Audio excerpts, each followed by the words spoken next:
For the second time in 2 months, the Ku Klux Klan came to Columbus.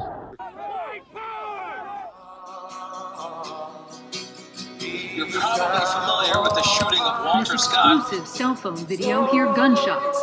They are about 50 feet away from Michael Brown. With 15 bullet wounds for no reason whatsoever.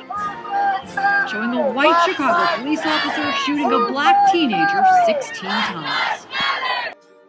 How could you not be here today? This is a human issue. It's about the people. It's about doing what's right. It's about finding truth. It's about ending white supremacy. It's about all of us. It's about standing what the United States is supposed to represent.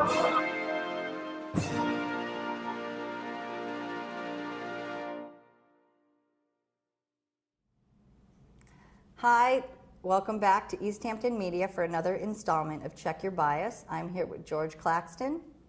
Good morning or evening, whatever it is out there. I think by the time people see this, it'll be evening. I think we're pretty solidly in the 10:30 slot. Yep. So how are you today? I'm well, and you? I'm pretty well. I'm a little bit contemplative this morning because as I had stopped by a store this morning on my way into work, I saw a headline.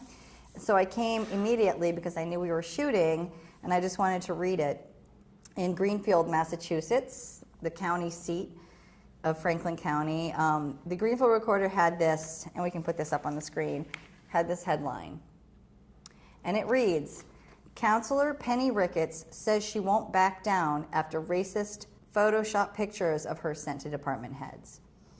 So someone apparently took some pictures that were found on Google and then photoshopped incredibly racist images and then sent them out to all the department heads in the town of Greenfield. I think the reason that this is really, this is interesting to me for a couple of reasons. One, I'm from the town of Greenfield, and I have to say that it's scary to me that after growing up in a town of Greenfield and experiencing the level of racism that I did experience growing up there as a non-white person in a predominantly white place, that this can still happen today. It's not that it's, oh, I'm so shocked. I'm just really outraged that it can still happen today. And I think that we actually opened up this show talking about the town of Greenfield and the Confederate flag, so let's go back there and talk about this. Well, I understand why this is troubling for you. I also understand why you are outraged by it. It is an outrageous behavior. On the other hand, I don't think it ever really stopped. I think for a while it became less acceptable publicly to express this sort of racism, but I don't think it ever actually stopped. And that is part of the problem. This isn't just limited to Greenfield. Franklin County has a long history of racism and extremism, but it's not the only place. And I think that this sort of political discourse is becoming more common in the United States now for a variety of reasons, not the least of which is that there were people who were very upset that Barack Obama was elected president of the United States. There are people out there who never thought that they would see that in their lifetimes, and the fact that they did made them feel as though they were being taken out of their comfort zone. And the hatred that has been expressed towards Obama and his family, even to his daughters, when his younger daughter turned 15, she got hundreds of angry, racist tweets from right-wing extremists all across the country, things saying that she and her family should die, that they can't wait until her family's out of the White House. We want our White House back, one of them wrote. And I think that people feel that they now have a license to spew this sort of hatred. And I think it's a similar thing to what you're seeing in the town of Greenfield. So this what brings me to this question, because this is multi-leveled for me, and I'm continuing to just kind of internally implode and react, and I'm trying to kind of pull that together. Having grown up in the town of Greenfield, what I see now in the town of Greenfield is that all those people in high school who were who thought it was really okay to use racial terms like chink or nip on me, that I heard use racial terms mostly like nigger or something else on the couple of black people that lived in Greenfield at the time. Not many. Yes, both of them. But, including like my famous story and my famous example that I usually use when illustrating Greenfield and racism is that when I was a freshman in high school, I was walking down the street, Main Street, with a friend who, and a car drove by. It was the car of the then Franklin County Sheriff's son, and somebody in that car screamed out to her, "Nigger lover." Okay, and I just thought, and this is in recent history. I'm not that old. I'm kind of an old lady, but I'm not that old of a lady. So now what I see, and the reason I'm telling this isn't for my own personal sour grapes, really, it's really more because now I see those people and they run the infrastructure of the town. That is the generation that is now holds power, holds offices, runs insurance agencies, patrols the streets in police cars, puts up flags in their garage. And so what has this learned? Do we evolve? And what is the purpose of you and I talking about this if we're not evolving? Well, we do evolve, but not everybody evolves at the same rate. And not everybody is necessarily going to change. The fact is that if you were a racist as a teenager, you may still be a racist now. And it doesn't necessarily follow that that's true, but it's one of those things that's more likely than not. And in terms of what was happening in Greenfield, you described some of what you went through there. You'll find that the same thing happens in a lot of rural towns. It's less likely to happen where you have a more cosmopolitan population, something like Northampton, though you'll still see that in Northampton. And it's less likely to happen where you have higher levels of education. But again, it's still going to happen. In the United States, when I was young, and I'm older than you by more than a decade, I remember a time when racial epithets were common in entertainment, on stage, in movies, on television, where calling somebody a jigaboo or a jungle bunny or yellow peril or something of that sort, that was just good old yucks. Everybody had a good laugh about it and you went on to the next scene. That started to go away after the Civil Rights Act in 1964. Because before that, it was legal to say, well, no, you're not allowed in my restaurant. I can't eat at that lunch counter. And it was actually very common in the early 20th century to specifically take actions to prevent women from voting, blacks from voting. There was a town in Florida where the Klan came in after several of the men there had tried to vote. They destroyed the entire town. They burned every building, they killed over 30 people, and everybody else was chased out of the area. And nothing was done about it. Partially because every law enforcement officer in the area belonged to the Klan, and partially because the state didn't care. The matter of Rosewood, again, it was a massacre of an entire town in 1921. Tulsa, Oklahoma, which at that point was still a majority black city. It had been founded as a black town. It was considered the Wall Street of the West, and a riot that grew out of an incident in which somebody was arrested probably for a crime they didn't commit. It grew into a mob riot that resulted in aerial firebombing of the black part of town, which was completely destroyed. That was common in the early 20th century. And we now have people who are saying, you know, we want to go back to the way things used to be in America, and that's effectively what they want to go back to. Well, I would like them to go back to the way things used to be in America and keep them off the technology and keep them off the hate spew. And then they could do stuff like practice writing letters.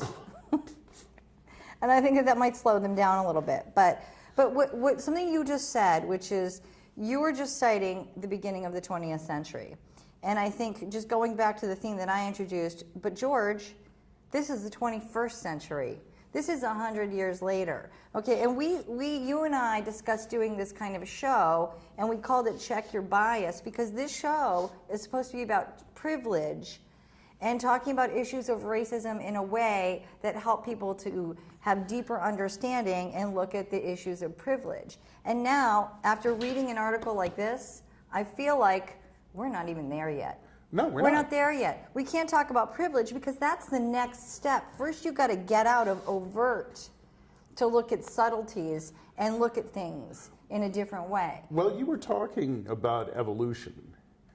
I would say that the evolution is in the fact that you and I can sit here on community television in a city in Western Massachusetts and make these comments without worrying about being lynched when we go outside. Well, that's true, but I would argue further that community television is the only place you're going to see these arguments. Yeah. You're not going to see them on CNN. You're not going to see them on MSNBC. I don't care how much people love Rachel Maddow. She's not going to ever cover anything of substance while the corporation signs her check. And you will see it on NPR and on PBS. But the fact that we can do it at all is a step forward. It's not a big step forward, but it's a step forward. But as I was saying, yeah, after 1964, it's not like things changed immediately. Interracial marriage was still illegal in various states in our republic. And even after 1967, in the Loving case, in fact, just 2 days ago was Loving Day, was the day the decision came down that allowed interracial marriage in the United States. That didn't actually change until 1971. There were still states in the South that were looking for ways to prevent that from happening. So none of this changes quickly, and the people who believed then that interracial marriage was wrong still believe that. The people who believed that they should be able to attack people for how they look, that hasn't changed. As a matter of fact, it's become part and parcel of some of the recent political campaigns. And you know which one I'm talking about. Well, I guess I'm glad you brought that up because the original question was in a 30-year evolution. I feel personally that this act, which is a hateful act sent to a public figure, she is an elected official. Yes. I feel that this quite possibly would not have happened 5 years ago, which then begs the further question and investigation: what has happened in political discourse where now it's suddenly, I don't want to say okay, but not completely socially unacceptable to send out this kind of a hateful message? Well, I'd go farther. I'd say it's viewed by some people as acceptable. I would say that there are people out there who think that this sort of thing where you're photoshopping a public official's face onto various one of racist the examples, images. Well, yes, one of the examples that they give here is that they took the face of Penny Ricketts, who is a black woman who lives in Greenfield, and put it on the face of a tribeswoman from the Congo.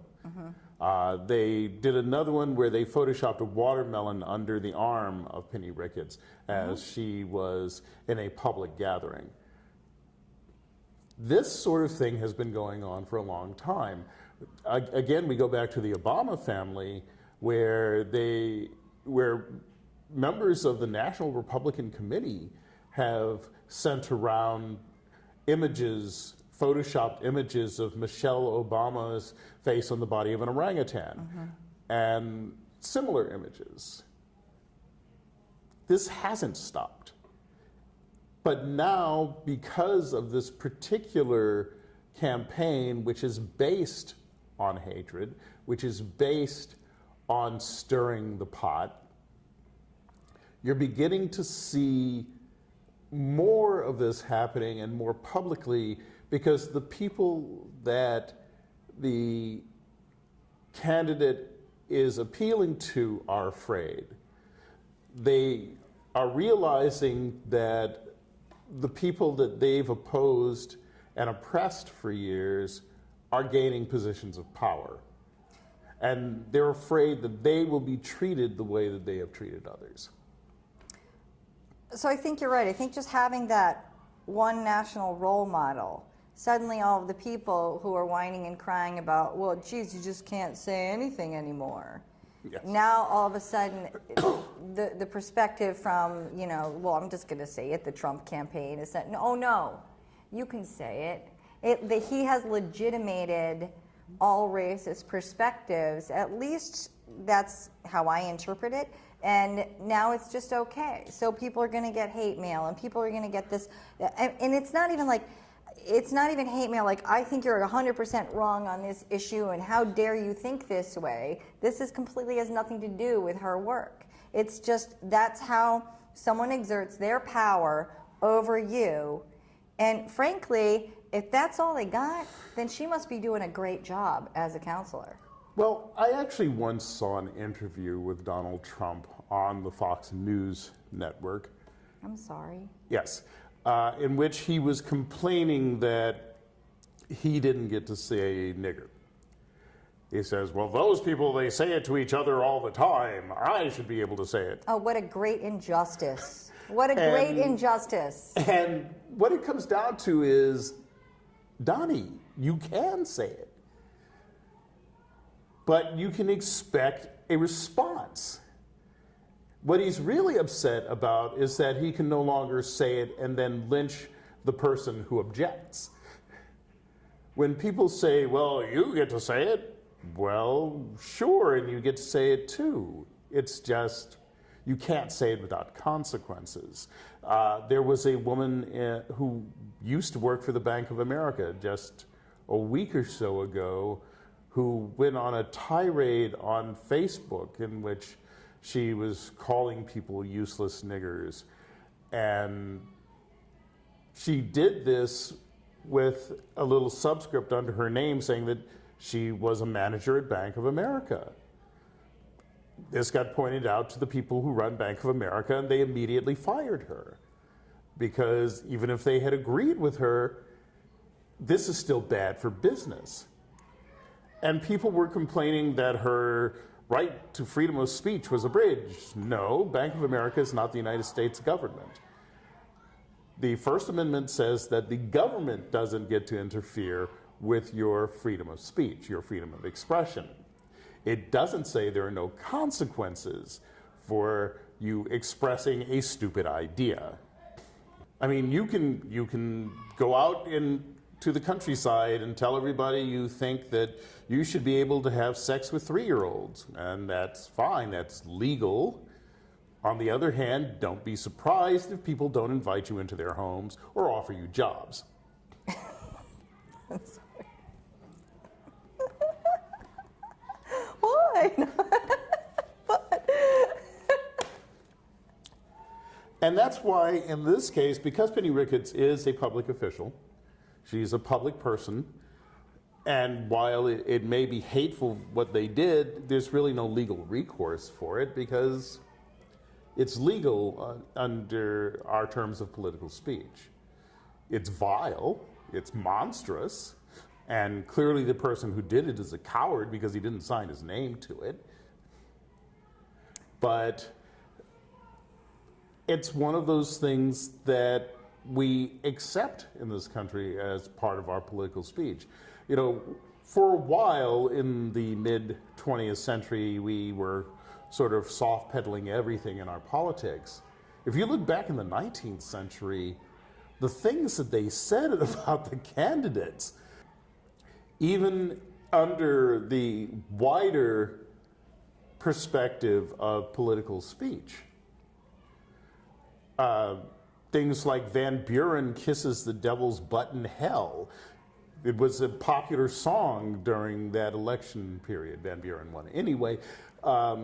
At the time that that Thomas Jefferson was running for the presidency, we're making a big deal about his affair with Sally Hemings. Now that turned out to be true. We know now that Thomas Jefferson did in fact have an affair with Sally Hemings and clearly produced children with Sally Hemings. Who is also his late wife's sister. Yes. So. And looked a lot like His the late wife. And he was madly in love with his wife, who died. So having somebody there who looks like your beloved wife, you can sort of understand how that relationship developed. But, in fact, a friend of mine just wrote a book on the subject. But they made a big point of talking about that. He got elected anyway because some people saw this as being an unacceptable thing to discuss because it was a common occurrence in the South. I can point to my own ancestry as proof of that. But the rough and tumble of politics in the 19th century was much, much worse than it was in the mid-20th century. And we're getting back towards that, which is not necessarily a good thing. Well, and that's what it feels like. And in the context that history does tend to go through cycles and the pendulum swings, it feels like it's swinging in a way that I'm not particularly proud of as an American citizen. But I think that for the people at home and for the people that watch this show and for the sake of dialogue, is what happens when someone relegates you to the status of other. So there's mainstream, and in this case, and for the purpose of this show, we're calling mainstream white America. And then what happens to someone over time when they're relegated to other, as the non-white, the unaccepted, the ridiculed, that it's suddenly socially acceptable to, well, it's not sudden, but it's socially acceptable to make fun of people in this way, to put them in the status of other for the purpose of disempowerment. That these emails are an attempt at humiliation. Yes. So if it's not humiliating to Ms. Ricketts, it's really a failure, which I think that this is probably how it will play out. And in some ways, however offensive it is, it simply highlights that we're not there yet.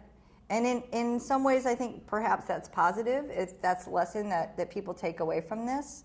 But what happens? Can you explain to our audience at home, like, what happens when you are constantly relegated to the position of other? Because I know I can say from my own personal experience what happens. I can say in people that I've seen grow up with racism what I think happens. But what happens for you? It varies, really, depending upon the individual and what support they get. One of the reasons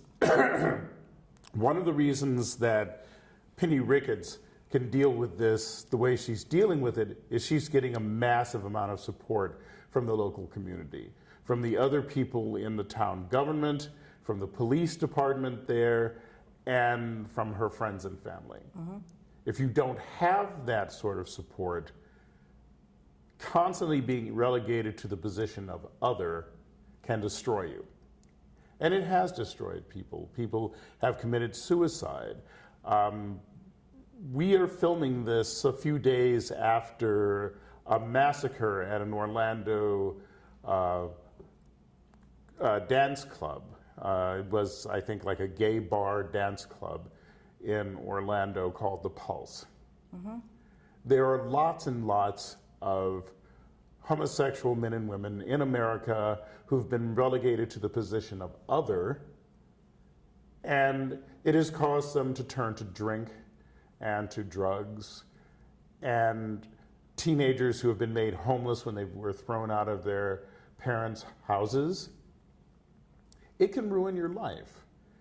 And one of the things that happened after the 1964 Civil Rights Act is, as people were being pushed to turn away from hating people like you and me, they found somebody else to hate, in this case, the gay community.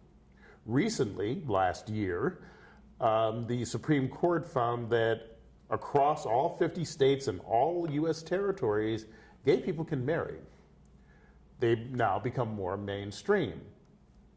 For people who were looking for someone to hate, that drove them nuts. They found that Catholics were no longer the acceptable target as they were in the 1840s when we had riots in the street and people were slaughtering Catholics and burning Catholic churches. Jews are no longer acceptable to attack after the Holocaust, though there are still people, of course, who deny the Holocaust. Blacks were not as easy to attack after the Civil Rights Act.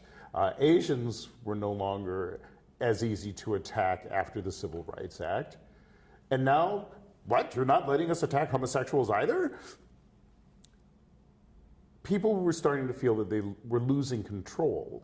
At a recent Trump rally just a couple of days ago, there was a reporter who was tweeting the responses and remarks from the crowd around him, which included things like the gays had it coming, that get those blacks out of the White House, you know, no more immigration, everything's the fault of Muslims. And that campaign is drawing on that power. That campaign is legitimizing that sort of belief. And it's one of the reasons that he's getting the support that he does. And this isn't just an attack on Trump. There are people in more local races that use the same sort of scare tactics. They're coming for your jobs, and yet they're still too lazy to work. It's Schrodinger's immigrant, who both takes your job and doesn't work. But you see this again and again through history. Right now in Britain, they're about to take a vote on whether to remain in the European Union. The group interested in exiting the European Union is mostly using the fear of immigration as the reason for leaving the European Union. Because right now, if you have an EU passport, you can go across all borders and enter any country you want and work there. And they're afraid both of Muslims coming into the country and of Eastern Europeans coming into the country. And we've seen that before in our own country. In the early 20th century, the idea of Eastern European immigrants was horrific, both because many of them were Catholic and many of them were Jewish. Let's not forget the Irish. Well, the fear of the Irish had largely gone away by then because they had taken over positions of power in places like Boston, in Tammany Hall, in the Bowery and Tribeca. But yes, there was that long period in American history where the Irish were the ones who were hated. I read a book a few years ago in which they quoted some fellow who was at a restaurant in Alabama who was complaining that his waiter was one of those greasy Germans instead of having a nice, clean mulatto boy serving him. So you got the double dose of racism there. And, you know, there were places where you would see signs, you know, no niggers, no Irish, no dogs. And sometimes no Jews, if they had Jews. In the period in which lynching was common, 10% of the people who were lynched were actually white people, but they were mostly Jews, Catholics, or foreigners. And you have this sort of internalizing of, well, I'm an American and you're not. And I'm an American and yes, I am the child of immigrants, but my immigrants were here first, so your immigration isn't as good. And, you know, you have to ask the question, how do you deal with that?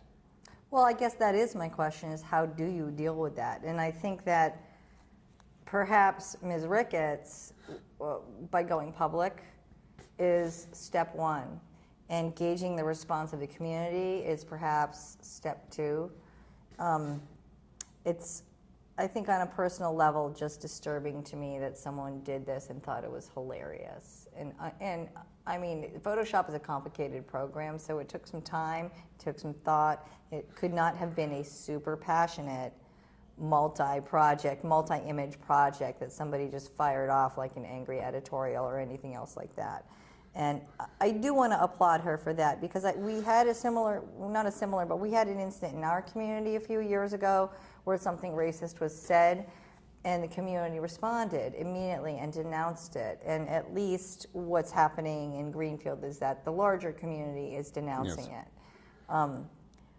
But I also understand how small towns work, and that regardless of public cries of outrage, that again, that's who runs the infrastructure. And I'm not saying that everyone in Greenfield who participates in infrastructure is racist. I'm simply saying that this is the environment that they grew up in. It influences their everyday decisions, and it influences how they interact with the world.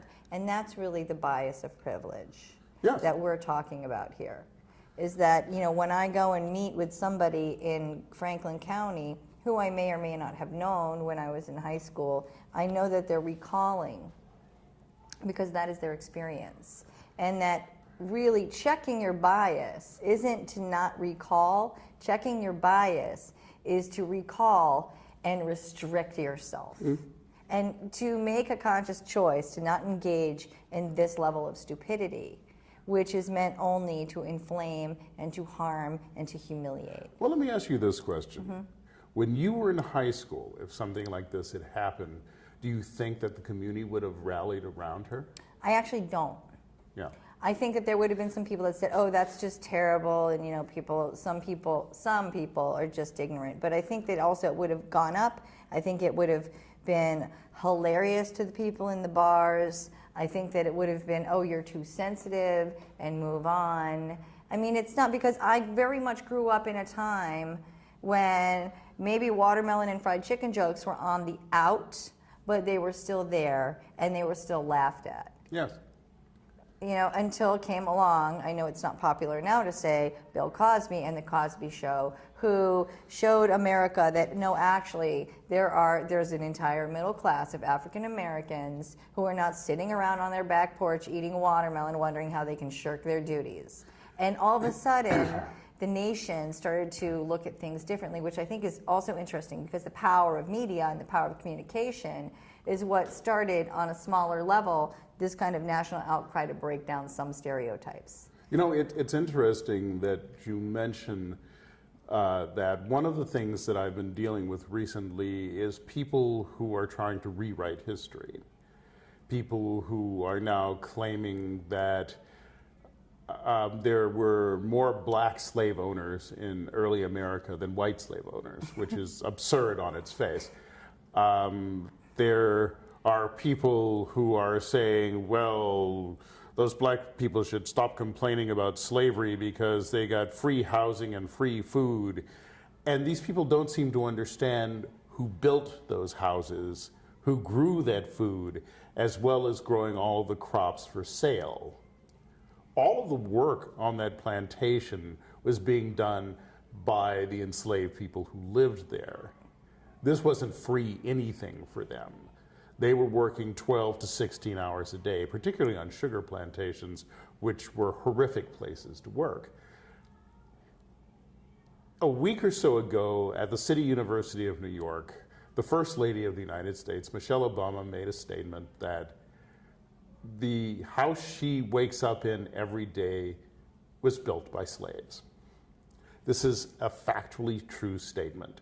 There's no arguing about it. We have the paperwork which shows the name of the enslaved person and the money that was paid to the slaver that controlled them. But there are people in the country who went nuts when she made that statement. And they were saying that she was being divisive.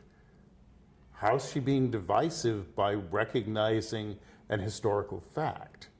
And these same people, of course, are the ones who claim heritage when they fly the battle flag of Northern Virginia. You cannot focus on your idea of the pure antebellum society without recognizing that that antebellum society was built on the blood and sweat and toil of people held in thrall. I think it's very true. And I think that we as communities and individuals can make the choice to stay here or move forward with issues of racism and bias. George, thank you today for coming in. Thank you. It was great to see you again. I hope your trip last month was fruitful. This is Check Your Bias, and I'm Kathy Lynch. Thank you for watching.